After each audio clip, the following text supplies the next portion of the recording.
Auzubillahiminash-shaytanir-rajim. Bismillahir-rahmanir-rahim. Dear students, Assalamu alaikum. Welcome to lecture 4. In previous lecture 2, we have studied about the basic concept of voltage, current and resistance.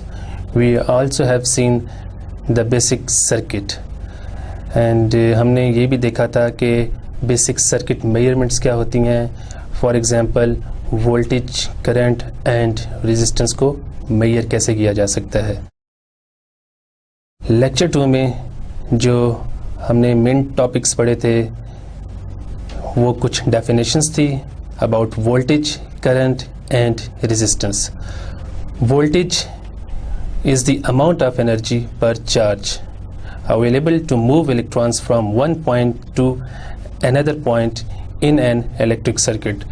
In other words, we can say that voltage is a driving force which establishes a current in an electric circuit. The unit of voltage is volt.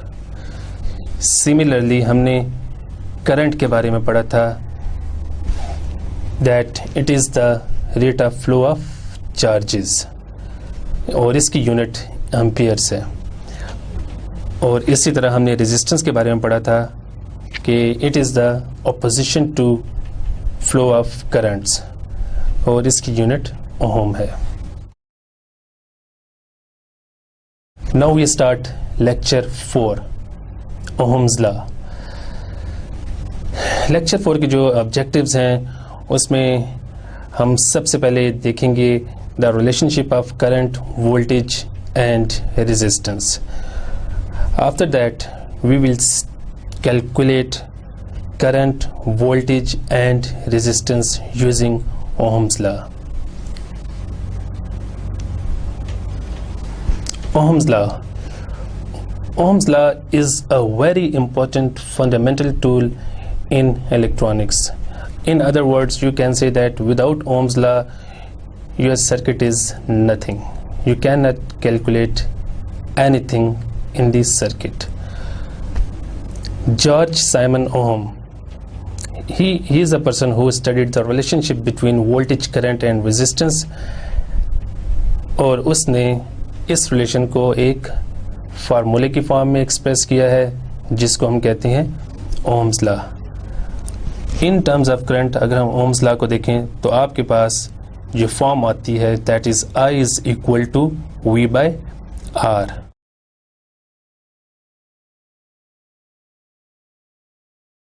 Ohms ने कुछ experiment किए थे to determine his law.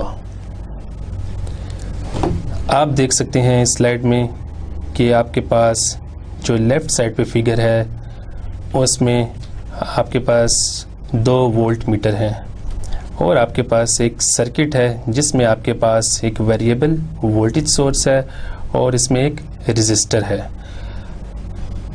इस circuit में हमने resistance की value को constant रखा हुआ है. जब हम वोल्टेज को वेरी करेंगे तो हम देखेंगे कि इसका इफेक्ट करंट पे क्या होता है. आप देख सकते हैं इस फिगर में जब आपके पास वोल्टेज सपोज मीटर पे आप देख सकते हैं जो रेड लाइंस आपको नज़र आ रही हैं ये वोल्टेज को शो कर रही हैं. जब आपके पास वोल्टेज सपोज इसकी वैल्यू ये है तो आपके पास करंट की वैल्यू ये होगी जो मीटर पे आपको नज़र आ रही है. अब दूसरी फिगर में आप देखें कि जब आप वोल्टेज को इंक्रीज़ कर रहे हैं तो आपके पास करंट की वैल्यू भी इंक्रीज़ हो रही है. तो हम यहाँ से देख सकते हैं कि आपके पास current increases as you increase the voltage.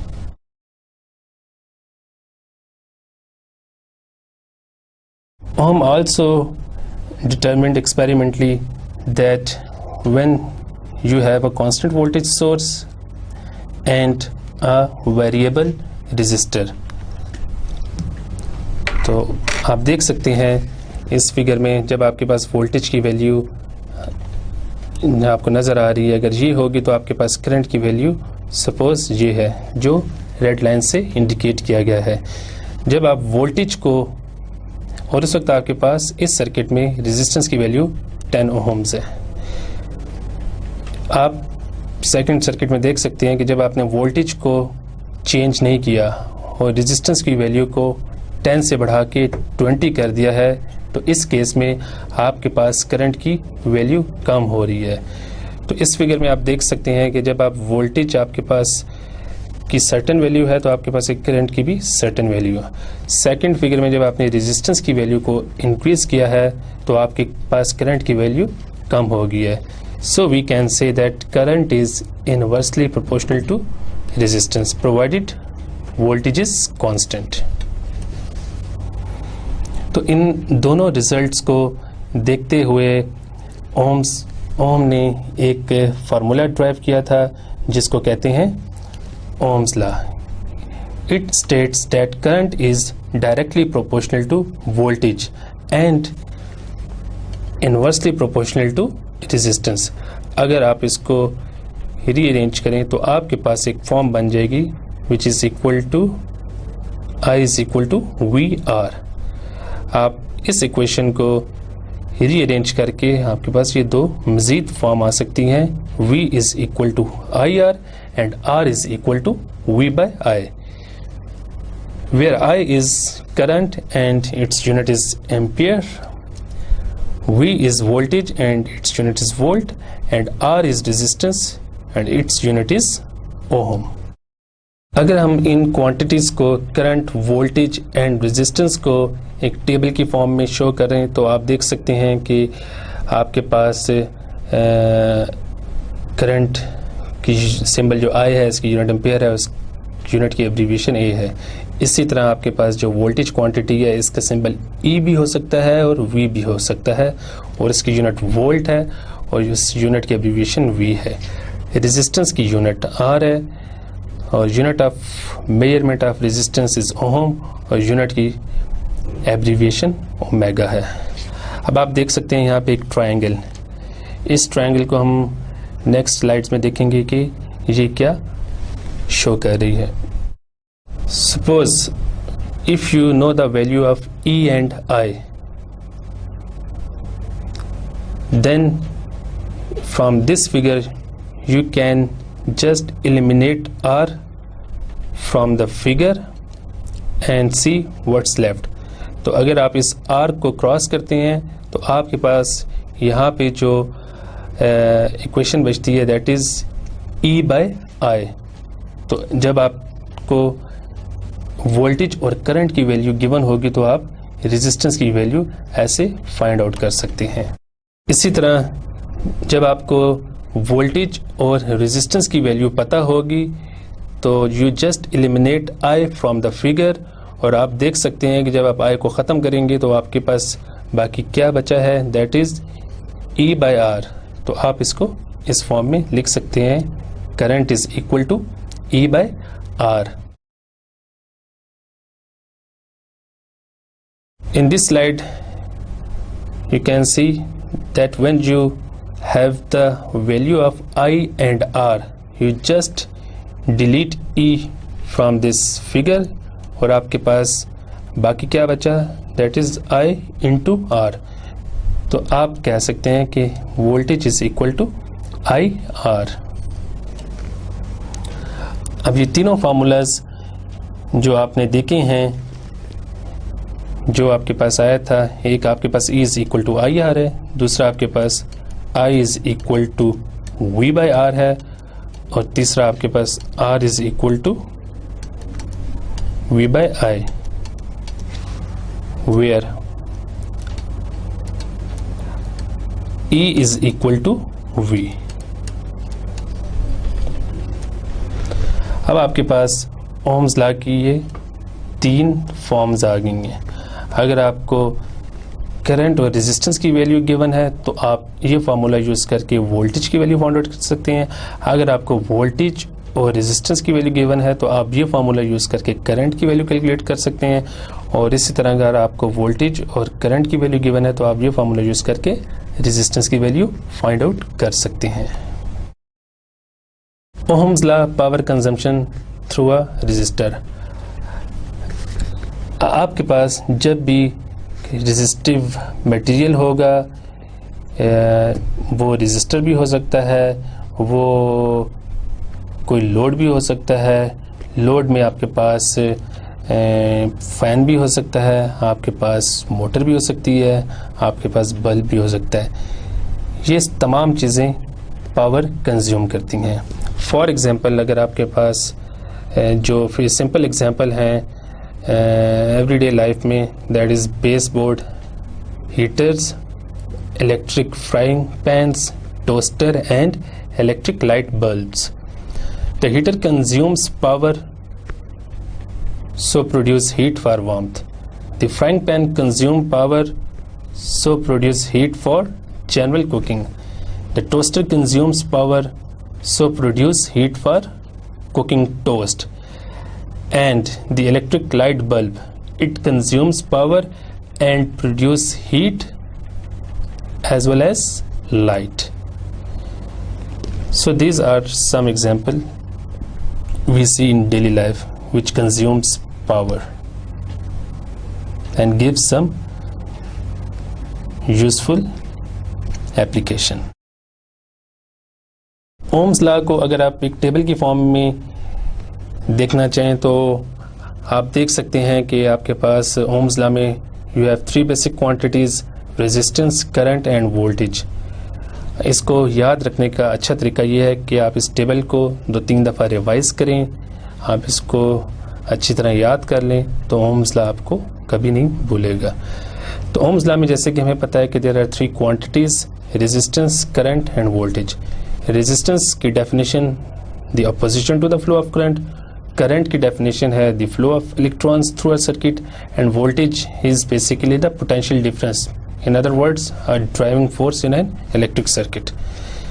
Resistance की जो सिंबल है दैट इज आर, करंट की जो सिंबल है that is I, end voltage की सिंबल वी है। तो जैसे हम पिछली स्लाइड्स में देख चुके हैं कि अगर आपके पास वोल्टेज और करंट गिवन हो तो आप रेजिस्टेंस की वैल्यू इस फार्मूला से फाइंड आउट कर सकते हैं। इसी तरह आपको वोल्टेज और रेजिस्टेंस की वैल्यू गिवन हो तो आप करंट इस फार्मूले से फाइंड आउट कर सकते हैं। And similarly if you have the values of current and resistance then you can calculate the voltage from this formula. Resistance का जो लेबल है, जो यूनिट है दैट इज ओमेगा, और आप उसको इससे रिप्रेजेंट करते हैं। करंट की यूनिट एम्पियर है, उसको आप ए से रिप्रेजेंट करते हैं। वोल्टेज की यूनिट वोल्ट्स है और इसको आप वी से रिप्रेजेंट करते हैं। अब इसमें जो एक नई चीज़ आप इस टेबल में देख रहे हैं कि रेजिस्टेंस डिपेंड किसके ऊपर कर रहा होता है, करंट डिपेंड किसके ऊपर कर रहा होता है, और वोल्टेज डिपेंड किसके ऊपर कर रही होती है।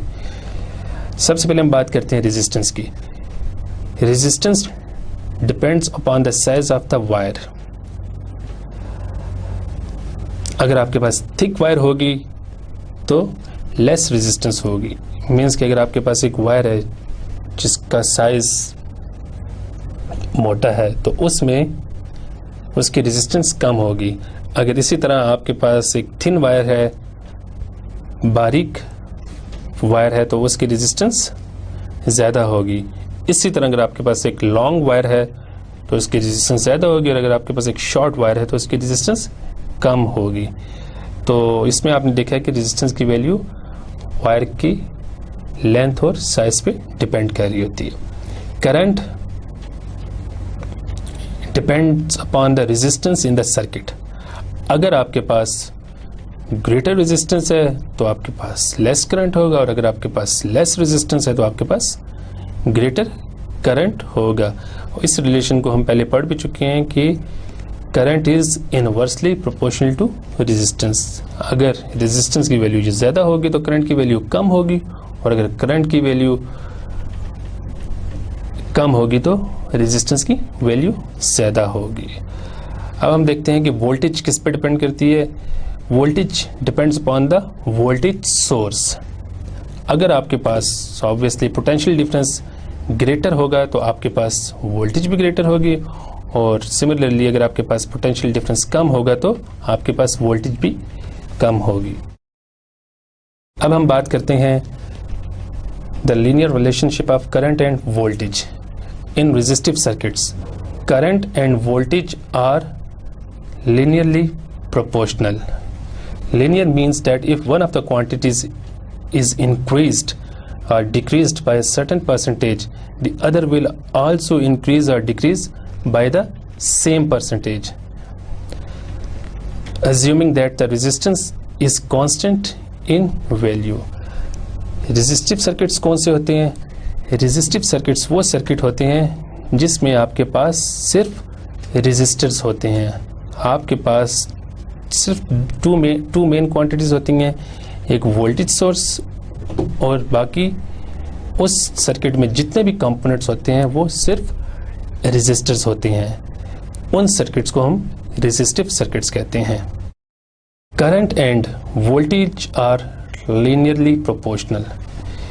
It means when you double the voltage value, the current will also doubled.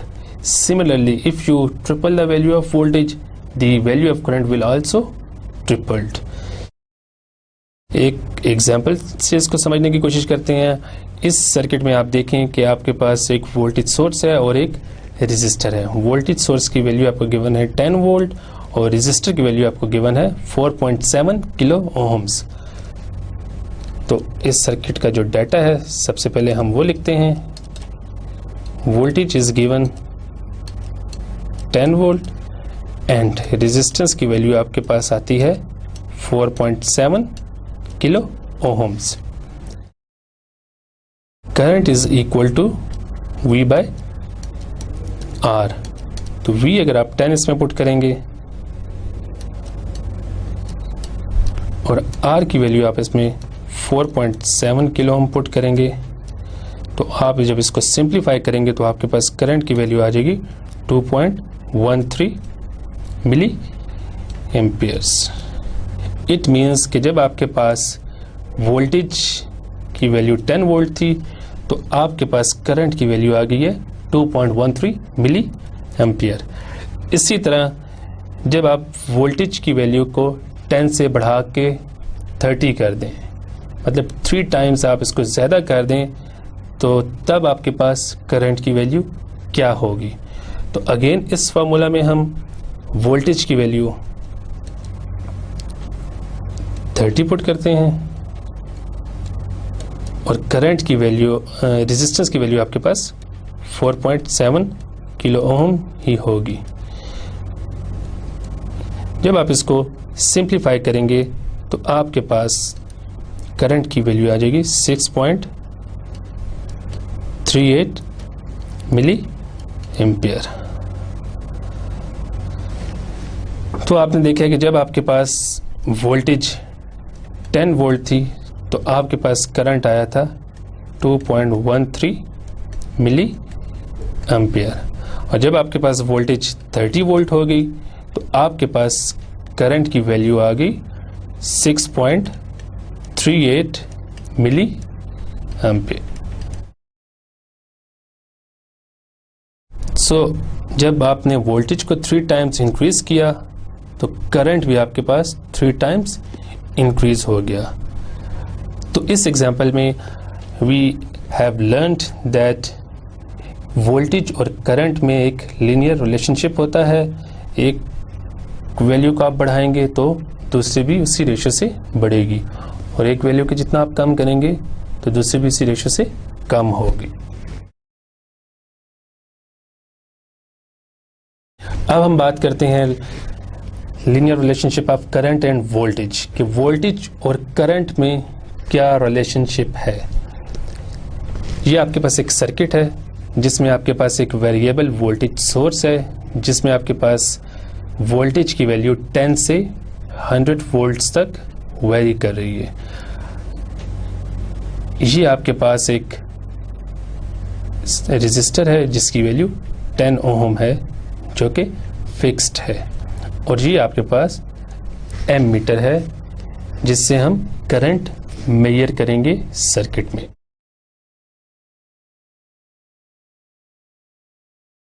जैसे कि आपको पता है कि I is equal to V by R R की वैल्यू फिक्स्ड है 10 ओम, लेकिन V की वैल्यू आपके पास चेंज हो रही है 10 से 100 वोल्ट तक। अगर आप I की वैल्यू फाइंड आउट करें for different values of voltage, तो आपके पास ये एक टेबल बनता है। आप देख सकते हैं कि जब आप इस इक्वेशन में वोल्टेज की वैल्यू 10 पुट करेंगे और रेजिस्टेंस की वैल्यू भी 10 पुट करेंगे, तो आपके पास करंट की वैल्यू 1 एम्पियर होगी। इसी तरह आप जब वोल्टेज की वैल्यू 20 पुट करेंगे और रेजिस्टेंस की वैल्यू 10 पुट करेंगे, तो आपके पास करंट की वैल्यू 2 एम्पियर आ जाएगी।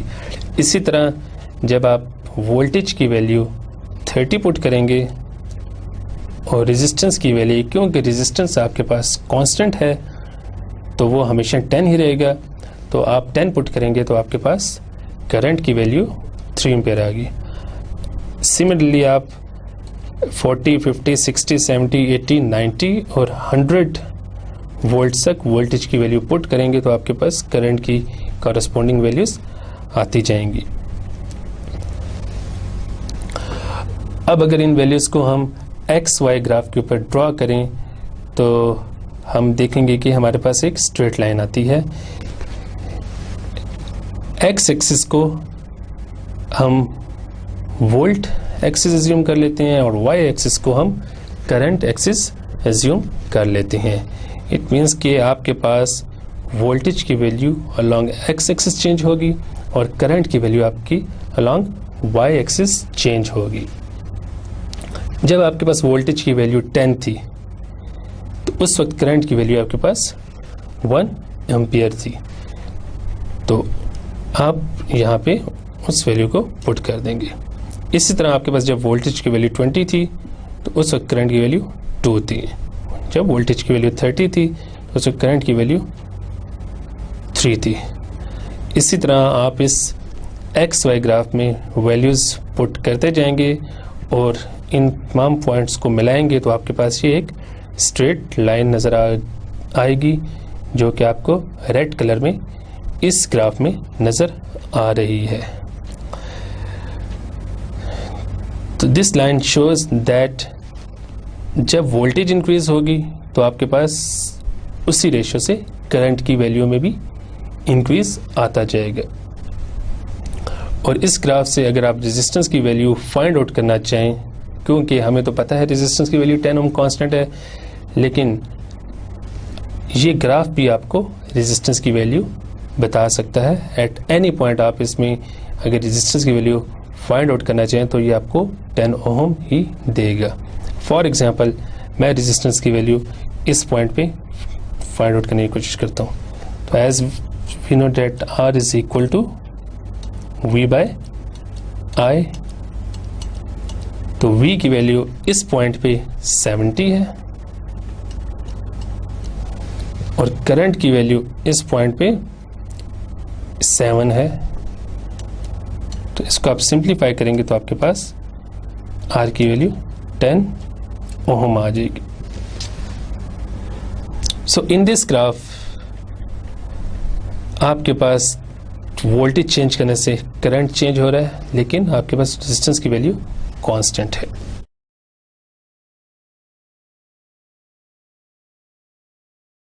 अब हम एक एग्जांपल सॉल्व करते हैं। Assume that you are measuring the current in a circuit that is operating with 25 volt. The ammeter reads 50 milliampere. Later you notice that the current has dropped to 40 milliampere. Assuming that the resistance did not change, you must conclude that the voltage source has changed. How much has the voltage changed and what is its new value? Let's calculate it. हमें जो data given है सबसे पहले हम वो लिखते हैं।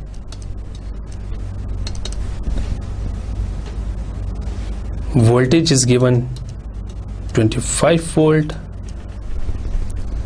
and the current is 50 milliamperes. कुछ देर के बाद आपके पास करंट की वैल्यू 40 मिली एम्पियर तक ड्रॉप हो जाती है।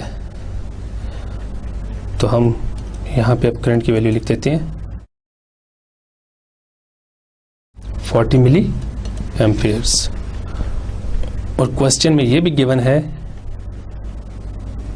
Resistance did not change, it means R की वैल्यू आपके पास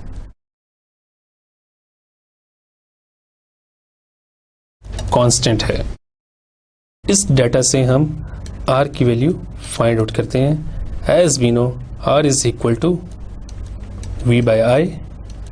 तो इसमें वी की वैल्यू हम पुट करेंगे 25 वोल्ट और आई की वैल्यू हम पुट करेंगे 50 मिली एम्पियर्स। जब आप इसको सिंप्लीफाई करेंगे तो आपके पास रेजिस्टेंस की वैल्यू आ जाएगी 500 ओम्स।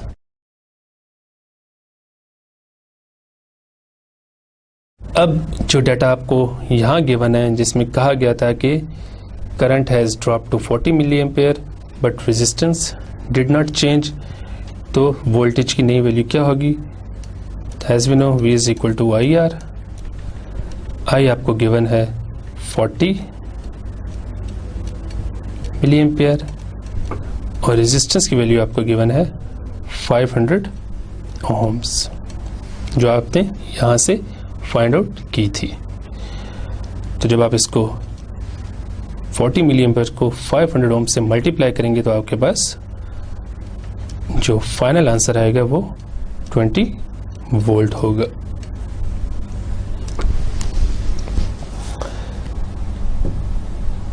तो आप देख सकते हैं कि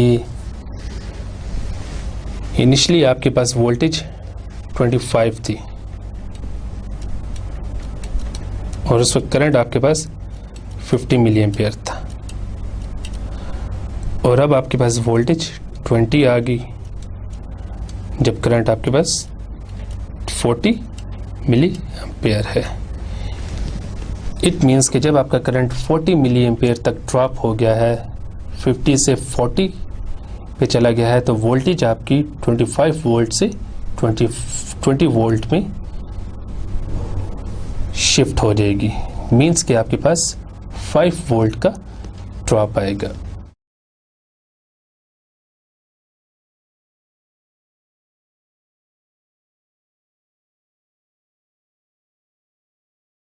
अब हम बात करते हैं inverse relationship of current and resistance की।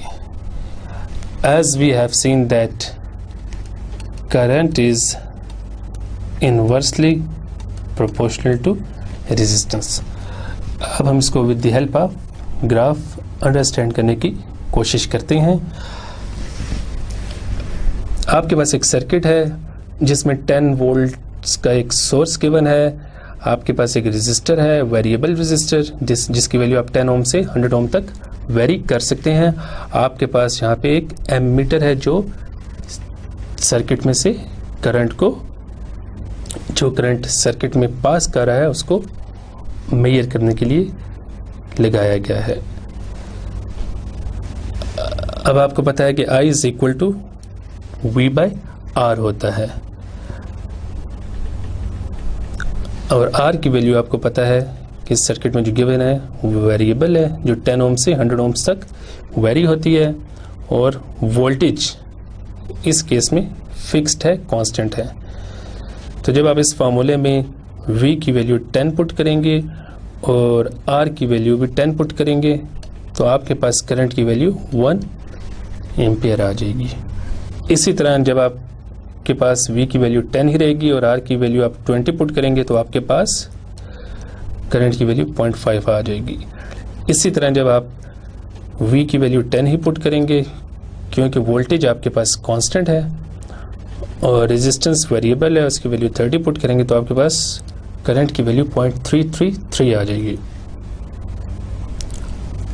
इसी तरह आप R की 40, 50, 60, 70, 80, 90, 100 इन सब वैल्यूज को आप इस फार्मूले में पुट करेंगे तो आपको कॉरस्पॉन्डिंग करंट की वैल्यूज मिलना शुरू हो जाएंगी।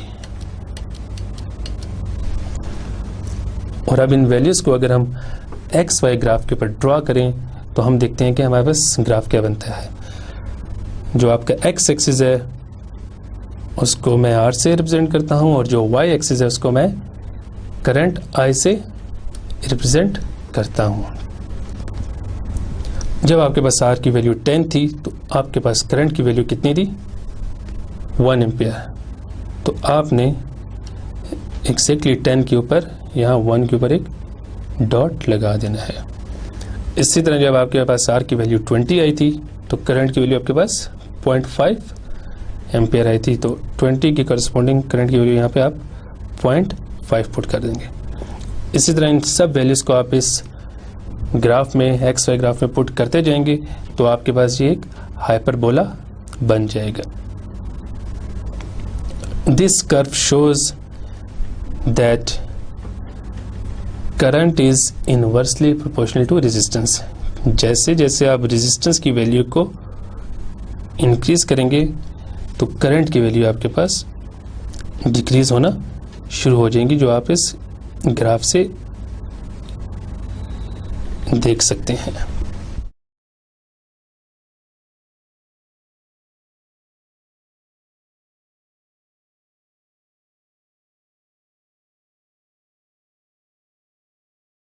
कैलकुलेटिंग करंट, एक क्वेश्चन सॉल्व करते हैं। How many amperes of current are in the following circuit. एक सर्किट गिवन है जिसका सबसे पहले हम डाटा लिखते हैं जो हमें सर्किट में गिवन है। वोल्टेज जो आपको गिवन है दैट इज 100 वोल्ट और रेजिस्टेंस की वैल्यू आपको गिवन है 22 ओहम्स। करंट कैलकुलेट करने के लिए हम ओम्स लॉ की ये फॉर्म यूज करेंगे, I is equal to V by R। तो इसमें आप V की वैल्यू 100 वोल्ट पुट करेंगे और रेजिस्टेंस की वैल्यू आप 22 ओम पुट करेंगे और इसको with the help of calculator आप सॉल्व करेंगे तो आपके पास करंट की वैल्यू आ जाएगी 4.55 एम्पियर्स।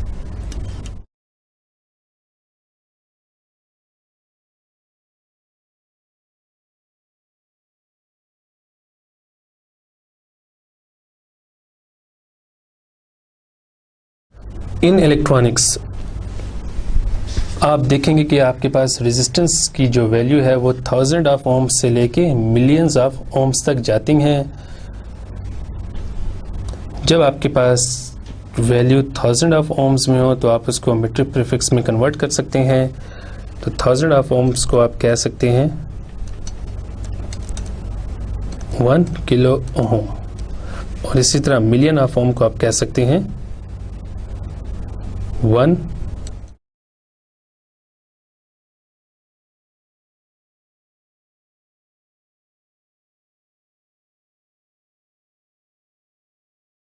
Mega ohm. अब ये हमारे पास सर्किट है, इसमें हमने करंट फाइंड आउट करना है। तो again we know that I is equal to V by R। V की वैल्यू आपको 50 गिवन है और R की वैल्यू आपको 1 किलो ओम गिवन है। तो आपके पास ये आ जाएगा 50 into kilo is equal to 10⁻³ जब ये ऊपर आएगी तो ये पावर माइनस में चली जाएगी।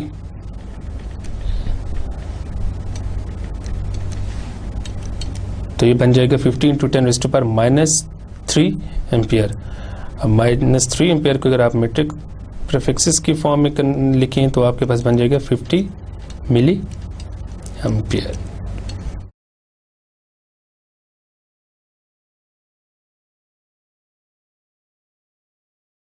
Calculating voltage. In the circuit of following figure, how much voltage is needed to produce 5 ampere of current? It is also a very simple question. इसमें आपको जो डाटा गिवन है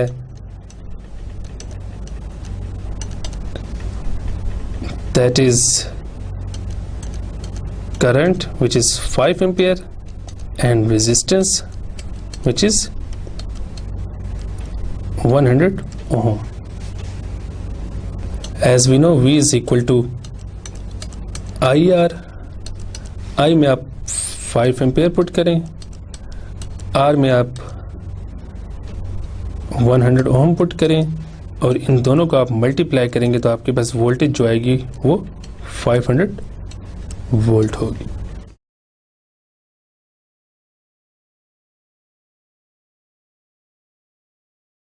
एक और question, how much voltage will be measured across the resistor.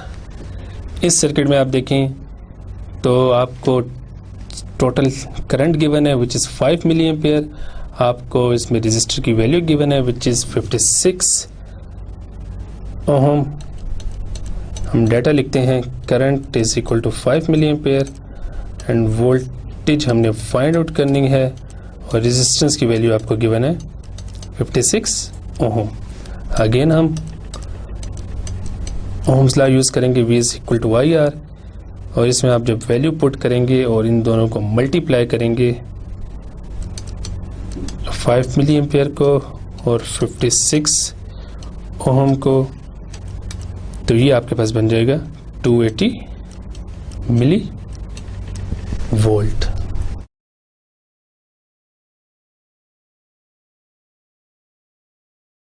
एक और question है जिसमें जो डाटा आपको गिवन है that is in metric prefixes form.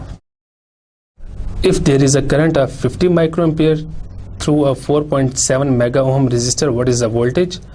As we know, V is equal to IR. I की वैल्यू हम 50 माइक्रोएम्पेयर पुट करेंगे, R की वैल्यू हम 4.7 मेगा ओम पुट करेंगे। अब माइक्रो और मेगा कैंसिल हो जाएंगी। कैसे कैंसिल होगी? हमें पता है कि माइक्रो की वैल्यू 10⁻⁻6 है, अगर आप इसको मेगा, इसकी वैल्यू 10⁻+6 है, इन दोनों को मल्टीप्लाई करेंगे, पावर्स ऐड हो जाएंगी। जब पावर एड्स हो जाएंगी तो आपके पास 10⁻0 आ जाएगा और ये 1 के इक्वल होगा। तो माइक्रो और मेगा कैंसिल हो जाएंगे और 50 को जब 4.7 से मल्टीप्लाई करेंगे तो आपके पास आंसर आ जाएगा 235 volt.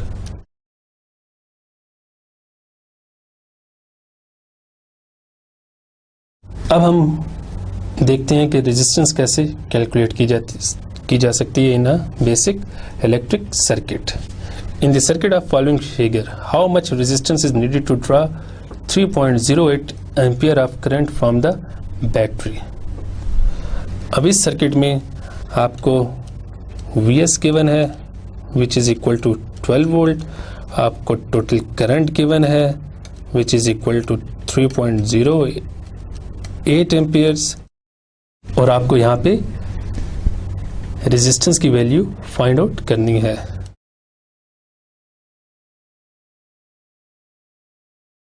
So from Ohm's law we know R is equal to V by I। तो V की वैल्यू आप 12 पुट करेंगे, I की वैल्यू आप 3.08 पुट करेंगे और इसको सिंप्लीफाई करेंगे तो आपके पास रेजिस्टेंस की वैल्यू आ जाएगी 3.90 ओम।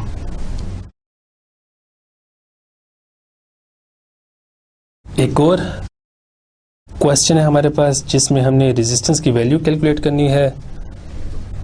Suppose that the ammeter in figure indicate 455 milli ampere of current and the voltmeter reads 150 volt. What is the value of R? आपके पास एक वोल्ट मीटर है और एक एम मीटर है जिनकी मदद से हम वोल्टेज और करंट मेजर कर रहे हैं। तो जो वोल्टेज हमें गिवन है source voltage that is 150 volt and जो करंट हमें गिवन है सर्किट में से जो पास कर रहा है दैट इज 455 मिली एम्पियर। हमने आर की वैल्यू फाइंड आउट करनी है और R is equal to V by I. तो वी की वैल्यू हम 150 वोल्ट पुट करेंगे इसमें और आई की वैल्यू हम 455 मिली एम्पियर पुट करेंगे। मिली ऊपर जाके किलो बन जाएगा और 150 को 455 से हम जब डिवाइड करेंगे और मिली को ऊपर ले जाएंगे तो आपके पास जो फाइनल आंसर आ जाएगा that will be 33 kilo ohm. और इसके साथ ही आज का लेक्चर कंप्लीट होता है। अल्लाह हाफिज़।